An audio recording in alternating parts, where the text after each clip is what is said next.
2024 लगी साहित्य एकाडेमी सिरपो सान्ताली भाषाते अनलियो महेश सोरेना सेचेद सावतारेन आंधा मानमी गायन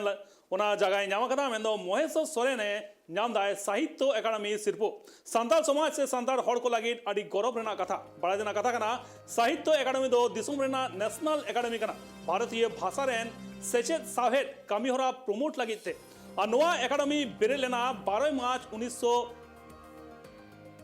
1954 साहित रे बेरे लेना हेडक्वार्टर मेना कदा दिल्ली रेना रविंद्र भवन रे भारत सरकार मिनिस्ट्री ऑफ कल्चर रेना के मिट हाटिंग कना नोआ दो और नौकान मिटान मनन सिरपो इनामा महेश सोरेन गमके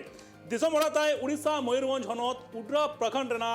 जामुड़िया आतुरे आज बाबा दो चासी कनाय नित दो कटक रेना जगन्नाथपुर स्वास्थ्य केंद्र रे फार्मेसी ऑफिसर लेकाते कर्मरत मेनाया सेचेद सावता रेन आंधा मानमी पुथी बात काते हो 2025 साहित रे सिकरियो और 2022 साहित रे काराम बिनती पुथी प्रकाशित लेनते नवा बाबू तक इसला आरो मारंग पड़े लगाते महेश्वर गमके के इसला लाइव नित जुड़ो मेना कदे उड़ीसा पनोत खन मेना कदे एनकन गमके आयमा सारा ट्राई टीवी सला जपड़ा लेगिते एनकन गमके आमा नवा जहां पुथी जहां ओला कदा ओना पुथी सेचेद सावतारेन आंधा मानमी ओना गायन लगी सिरपम नामदा गमके एनकन नवा इदी कदा गमके आमा मेटंग रिएक्शन तेला से चेल लकम बुझोदा आम ठन गेला बड़ाया नवा फतब अब साहित्य एकाडेमी रे सेलेद अकना साहित्य एकाडेमी सिरपली नामेआ ओना कते दो अडी अडी रस्कलिंग बुझोया तो निनंग खाटो कम अक्तो रे कम बयस रे कम उमेर रे नुन मारंग सिरपा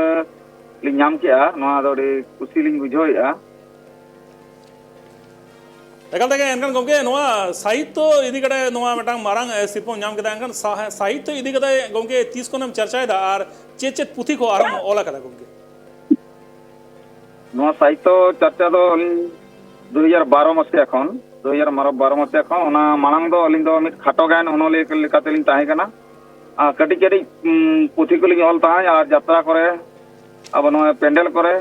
नोंका हॉल को एक्टर को सजाव काते लिंग यात्रा होचोय को ताहे नोंका के पतब नवा मा रे खाटो गायन पतब लिंग ऑल का जेलका मेना तलिंग आम दुमय अकोय पनरा हुडुर दो हुडुरिया साथे दाग दो बांग जरक कना भाषा कना सरना धरम नोकना पतब कुलिंग ओलाका और ओना करहो अडिगान अडी अडी सिरपलिंग नामका इना तायम ओना साहेद आखा तो 2015 साल रेलिंग बोलोयना ना साहेद रे पतब पुथी को चेलका रे छापा हुआ ओना कले इदी कुरुमुटु किया इना तायम छापा लिंग इहब किया पुइलु पतब कलिंग दो छापा सदर कन पतब को मुद्रे अब सिकारिये ओनहे कना इना तायम मोय पा धर्म दरबार ओना मिटन ड्रामा कना इना तायम ओना सेचेद सावतारिन आंधा मानमी नोहा मिटन ड्रामा इना तायम आर मिटन काराम बिनती पतब ओना लिंग छापा सदर का एकाल तक एनकन गमके आरो गमके जाइन लेदा आरो कटक रे चाकरी के नाम फार्मेसी ऑफिसर लेकाते और नोआ ताला रे आरो फैमिली होड़ मेना को आ नोआ ताला रे पुथी को हम ऑलदा एनकन गमके निनो टाइम मैनेजमेंट ओकला खत्म करा दा गमके अडी कष्ट अडी अडी मुश्किल ते माने जेहेतु इन मिटन फार्मेसी ऑफिसर कनाई ओना मेडिकल रे सनाम लेकाना अंगीबार इन चितान रे पेशेंट नेल साथे मेडिसिन डिस्पेंसिंग को और जहां इंस्ट्रूमेंट रे चार्ज चितान रे हो और ऑफिशियल कमी को हो जतो लेकाना कमी इंगे कमी हुईया ओना को मुद्रे जस्ती लेकाते ओना जगह रे जहां जगन्नाथपुर हॉस्पिटल रे चाकरिया कटक रे ओना सुरे ओंडे नित धबिते माने 15-16 वर्ष हुईना अलिन ताहेना तो पेशेंट तो डॉक्टर करे खन जस्ती इंटरनेट को सेटरवा आ तिनिदे नोका के ये कालिन ताहेना पेशेंट को हलिन नेल को ओना को भितिर गे अलिन हो मिड नोडे सिंगल बेला समय ओक्तली नाम लेखान कटलिन ऑल भलता है अब नोका माने कष्ट पड़ा अलिया अदो नवा दो अडी जस्ती कष्ट नवा हो अलिया जीवन रे लिंग हाता हुई का नवा प्रति अलिया इच्छा मेना अदो नवा हो बलिंग बगी दाड़े कना अदो ᱮᱱᱛᱮ ᱨᱮᱦᱚᱸ ᱜᱮ मने केटेज कते हले अडी लिंग छुटो कना अडी गान कष्ट सहाव कते तो ओना रिया अर्ज लेकाते दिसम हर दा सिरपा को एमा लिंगा ओना अडी मारांग कथा एकाल तेगे एनखान गमके आरो आमठेन जहां कुकली नोवा को बात कते हो जहां सेचे साहेद ओना को बातते चाकरी माम चाकरी कान गया फैमिली हर हो मेना कर कोआ ओना बात कते हो आरो आरो नेल नामो कना आम फिल्म जगत रे हो मेटांग इंटरेस्ट एम दोहो कदा प्रोड्यूसर डायरेक्टर लेकाते हो आयमा कामिम कराव कदा एनखान ओना जुदी काडी डिटेल तेम लिया गमके नुका गे अब मिटंग फिल्म ताहे कना दुलल माया ओना दा अब गोपाल माझी तिकिन प्रोड्यूसर किन ताहे कना अलिंग दो ओना पतोब रिनी ओनोलिया कनाली कहानी डायलॉग ओनोलिया कनाली अलिंगा उयहर तेगे अलिंगा उद्गो तेगे अलिंगा कुरुमुटु तेगे ओना पतोब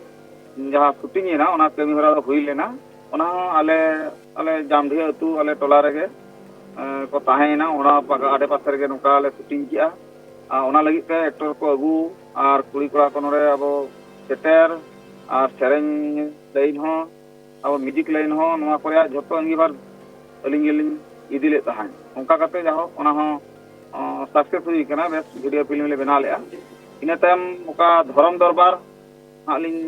बनाव चौकिया आलिंग प्रोड्यूसर मा पूर्णिमा टुडू और रामचंद्र टुडू उनकिन बाहर किन ताहे कना डायरेक्टर लेका तो गोविंदो मारडी तो आले दो अदो सारा दिन आकोसा जोड़ावले ताहे कना जतो मेसा कते नोकाले छुटोइना छुटो कते ओना पतक हो अब का संताली फिल्म इफो फिल्म अब ओडिसा रे दो पहिलो इफो फिल्म कना ओना हो आले बनाव सत किया इने तम चक्री रे अडिगान भीड़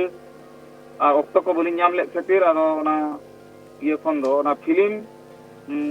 जगत खन दो कडी साहा ᱧᱚᱜ उनका ऑक्टो बांग नामो कना ऑक्टो बांग नाम लेनखान शूटिंग सेट रे शूटिंग टाइम रे जदी ओनोलिया बाय सेटरोआ एनखान ओना भगी साई शूटिंग बांग हुई दाड़े ओनकाना किछि एक्टिवने नोआ फिल्म रे बनाव रे सिर्जोइना ओना करे खन आरो मने मने तेलिंग भबी कि बांग नोआ खन कडी साहा ᱧᱚᱜᱚᱜᱼᱟ मेडिकल चक्री माडी भीड़ चक्री कना ओना खातिर जेती समय बलि नाम लेबा ओना दो 2012 मसे रे कथा इना तायम अदो मने ली भबी कि बांगा जहां तिनंग अलिंग स्कूल कॉलेज ऑक्टर रे जहां तिनंग जहनी को एमान कुलिंग ऑल लेआ फोटो कॉपी को यात्रा होते लेका नोआ को ये कते जोटा जूत काते छापा सदर लगी ना साहित्य किस्म बखरालिंग कुतोइना एनखान गमगे आमा चासी घारोज कोने राकाब हे कना नित नागाम पुथि रे आमा ᱧᱩᱛᱩᱢ ᱚᱞᱚᱜ ᱠᱟᱱᱟ ᱢᱮᱱᱠᱷᱟन ᱦᱚᱸᱜᱼᱚᱭ ᱡᱮ ᱢᱤᱫᱴᱟᱝ ᱛᱟᱲᱟᱢ ᱰᱟᱦᱟᱨ ᱛᱟᱢ ᱢᱤᱫᱴᱟᱝ ᱞᱚᱝ ᱡᱟᱨᱱᱤ ᱦᱚᱸᱜᱼᱚᱭ ᱱᱚᱣᱟ ᱨᱮ ᱛᱤᱱᱟᱹᱜ ᱜᱟᱱ ᱮᱴᱠᱮᱴᱚᱬᱮ ᱯᱟᱲᱟᱣ ᱞᱮᱱᱟ ᱜᱚᱢᱠᱮ ᱱᱚᱣᱟ ᱤᱫᱤ ᱠᱟᱛᱮ ᱡᱩᱫᱤ ᱵᱟᱵᱚᱫ ᱛᱮ ᱠᱟᱹᱴᱤᱡ ᱠᱞᱤᱭᱟᱨ ᱨᱮ ᱠᱟᱹᱴᱤᱡ ᱮᱢ ᱢᱮᱱ ᱠᱮᱭᱟ ᱟᱸᱡᱚᱢ ᱥᱟᱱᱟ ᱞᱮᱭᱟ ᱥᱟᱱᱟᱢ ᱠᱚᱜᱮ ᱱᱚᱣᱟ ᱞᱟᱹᱜᱤᱫ ᱫᱚ ᱟᱹᱰᱤ ᱜᱟᱱ ᱮᱴᱠᱮᱴᱚᱬᱮ ᱱᱚᱝᱠᱟᱱ ᱮᱴᱠᱮᱴᱚᱬᱮ ᱟᱞᱮ ᱢᱟ ᱨᱮᱸᱜᱮᱡ ᱦᱚᱲ ᱟᱨ ᱪᱟᱹᱥᱤ ᱢᱩᱞᱤᱭᱟᱹ ᱦᱚᱲ ᱦᱚᱯᱚᱱ ᱠᱟᱱᱟᱞᱤᱧ ᱛᱚ ᱟᱹᱞᱤᱧ ᱟᱞᱮ ᱯᱷᱮᱢᱤᱞᱤ ᱨᱮ ᱟᱞᱮᱭᱟᱜ ᱜᱷᱟᱨᱚᱸᱡᱽ ᱨᱮ ᱫᱚ ᱢᱟᱨᱟᱝ ᱦᱚᱯᱚᱱ ᱠᱟᱱᱟᱞᱤᱧ ᱚᱱᱟ ᱤᱭᱟᱹᱛᱮ ᱦᱩᱰᱤᱧ ᱧᱚᱜ ᱨᱮᱜᱮ ᱟᱹᱞᱤᱧ ᱴᱩᱣᱟᱨ ᱞᱤᱧ ᱛᱟᱦᱮᱱᱟ 5 क्लास गान लिंग ऑलोग ताहे इना 10-12 बछर भीतर गे आले आयो है बंगायना इना तायम ऑल तोल साउते गिद्रे को हाराबुरु साउते सेना इदिलिन खानलिंग उनका के नोआ चर्चा यात्रा लिंग रे लिंग हो लिंग मेसायना यात्रा बनाओ यात्रा की अब नाटक को जहां बन गायन को बन उदेला उदेल लगी जहाँ तीन कलाकार को दरकार एक्टर को दरकार म्यूजिक दरकार नोआ को सांभळाव हर को सुतु आगु अड़ी मुश्किल कथा कना अड़ी गान कष्ट हुई कना अड़ी गान हर ठेन नेहर जहर हुई कना अड़ी हड़ा जांगा साब हुई कना नोंका कते अब नोआ समाज दिग्दर्शन एमाय लगी माने संदेश एमाय लगी उद्देश्य तेगे नोआ उनका लिंग छुटोइना जेमन आबरन आदिवासी को अड़ी गान आंध्रपति भितर मेना कोआ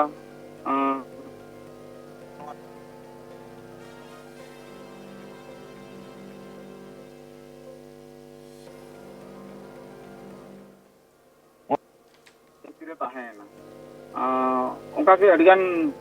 परिश्रम दो हुई कना अडिगान लेबर हुई कना ना लेबर हुई कना और एटकेटोण हो नाम कना सामांग कना ओना को एरेल काते अली नोआ डहार पे अली सेटरेना दे मने उरी चटिलिं छुटीना जहां तिनन एटकेटोण सामांग रहो हर जांगे बना रहो एंते रहो अली दोन परम काते ओना परम काते नोआ ठाव लिं सेटर आनते मने रे आसलिंग दो लेगा ओना हिसाब तेगे नोआ तेहेኛ कुकमु जहाँ छुटो दो ना गेले बिली हुई गना अरकन गोंके आरो मटा कुकली आम ठेन दोया जहाँ दो आड़ी आयमा दिन खन के सेचे साहे सन आम सेले मना मिया आड़ी दिन खन आम चर्चा आगुइदा एनकन नोआ ताला रगे नेयाम ओकना आदिवासी को धरम करम इदी कते आयमा एपरहेंडे सिरजो ओकना आदिवासी को ताला रगे आड़ी गान रापाचा नेयाम ओकना एनकन गोंके नोआ बाबते चेम लिया जहाँ सोले डहार बाबते जुदी जहाँ नाम लेका आदिवासी चितान रे अडिगान रापाचा हुयुक कान गया सांताल सांताल भितर हो अडिगान भागा कना धरम इदी कते हबर गड़ी जोन भागा कना नोआ को जेति लेकाते आयुरिया जहाँ मेना को उनको आयुरिया को गे भूल मेनते लिंगलिंग मेना अदो